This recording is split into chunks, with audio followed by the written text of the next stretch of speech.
It is finally fall, so let's make tomato soup with grilled cheese. I feel like it's mandatory to at least make this once a year. So first we're gonna start off by chopping about 12 tomatoes. I chop these into fours, and once those tomatoes are chopped, I put them on a pan. I did find one bad tomato out of the 12 that I bought, so I ended up tossing that one out.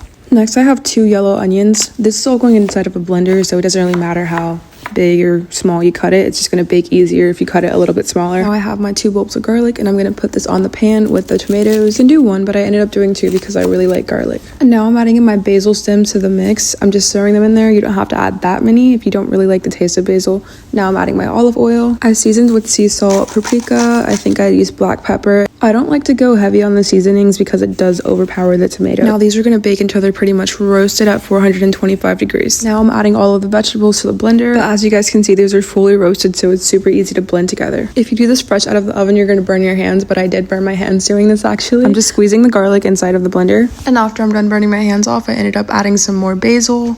And I also added some vegetable stock. This time I didn't have any fresh oregano, so I also added some red chili flakes. And once that's done, we're gonna blend everything until it's pretty smooth. I transferred the soup to my Dutch oven, and now I'm using my immersion blender. It's way easier than straining in my opinion. Also, I added some heavy cream to the mixture. Once we mix that together, it should be nice and smooth, and I add a little bit of Parmesan cheese. And now for the fun part, we're making our grilled cheese sandwich. I'm using sourdough bread, Colby Jack cheese, and Swiss cheese. I cooked that until golden brown on each side, and look at that cheese pool. And you can dip this inside of the tomato soup if you want to. And since it's finally fall,